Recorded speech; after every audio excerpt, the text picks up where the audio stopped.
అది మారుమూల ప్రాంతంలో ఉన్న గిరిజన ప్రాంతాల్లో జరిగిన, లేకపోతే నవీకరించినటువంటి పట్టణాల్లో జరిగిన బాల్య వివాహాన్ని ఎవరైనా ఖండించాల్సిందే.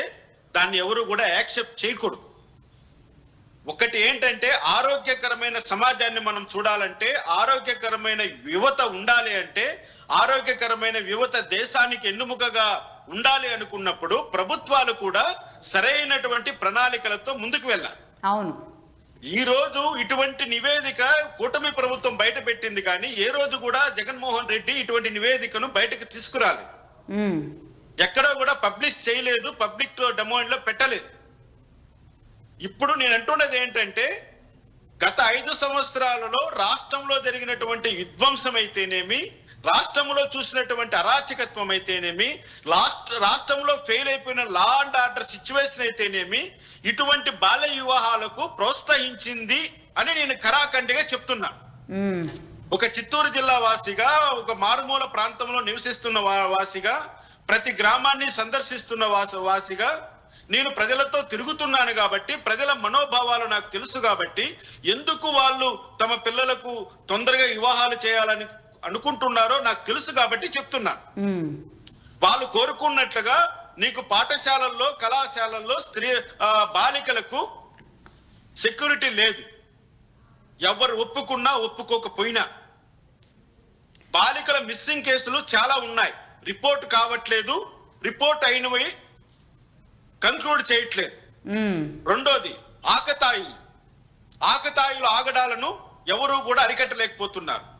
ఒకప్పుడు మాస్టర్ అంటే భయపడే విద్యార్థులు ఈ రోజు మాస్టర్ ని కామెడీ ఫీచ్ చేసేసి ఆడుకుంటున్నారు. కాబట్టి పాఠశాలలో, కళాశాలలో గురువుల యొక్క బాధ్యత కూడా అక్కడ విస్మరించబడుతుంది.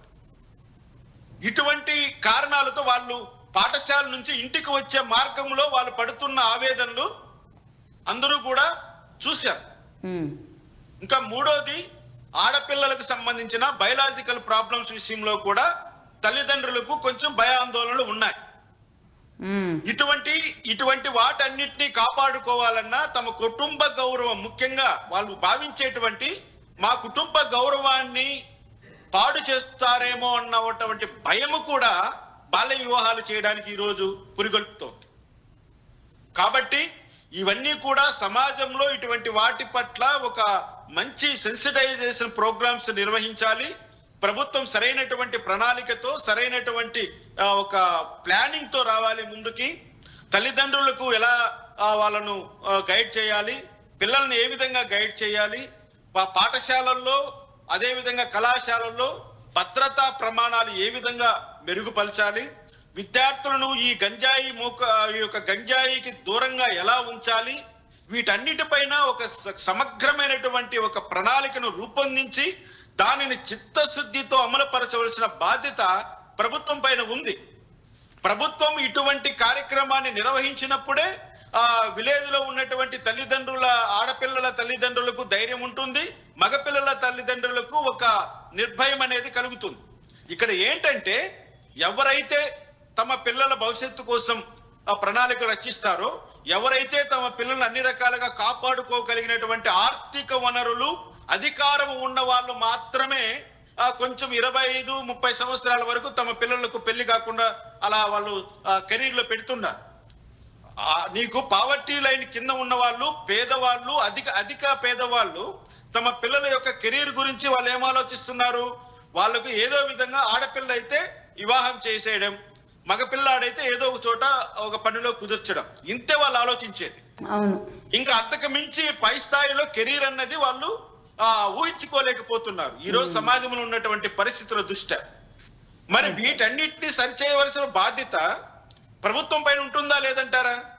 ఖచ్చితంగా అండి. ప్రభుత్వమే అన్నిటికీ కారణం కావాలి. రామకృష్ణ గారు, నాకు ఒక ఏపీ ప్రభుత్వం అని కాదు, అసలు దేశంలోనే చర్చ రావాల్సిన అంశాలు చాలా ఉన్నాయండి. ఈరోజు కల్తీ పాలో లేదంటే కల్తీ ఆహారమో, కల్తీగా ఉండడమో, మీరన్న బయలాజికల్ ప్రాబ్లమ్స్తో 9 ఏళ్లకే మెచ్యూర్ అవుతున్న ఆడపిల్లలు ఉన్నారు. అకార్డింగ్ దట్ వాళ్ళ మ్యారేజ్ అనేది కూడా డిసైడ్ చేయాలా, మ్యారేజ్కి అనుగుణంగా వాళ్ళ కెరియర్ని కూడా ప్లాన్ చేసుకునే వెసులుబాట్లు కల్పించుకోవాలా, ఇవన్నీ కూడా దానికి అనుగుణంగా పిల్లలు భవిష్యత్తు నెక్స్ట్ జనరేషన్ని ఈరోజు ఇన్ఫర్టిలిటీ కారణంతో ఫర్టిలిటీ సెంటర్స్ ద్వారా లేదంటే జరుగుతున్న పరిస్థితులతో అంటే క్వాలిటీ పిల్లలు, ఆరోగ్యకరమైన భారతదేశానికి ఆరోగ్యకరమైన పిల్లలు లేకుండా అయిపోయారండి. ఈరోజు అన్ని రకాలుగా ఇమ్యూనిటీ పవర్ తగ్గిపోయి మళ్ళీ నెక్స్ట్ జనరేషన్ పిల్లల్ని కనాలంటే ఎన్ని తీవ్రమైన సమస్యలు. అదే టీనేజ్లోనేమో వీళ్ళు పెద్దవాళ్ళ పిల్లల విషయాలు కొన్ని బయటకు వచ్చినప్పుడు చూస్తున్నాం.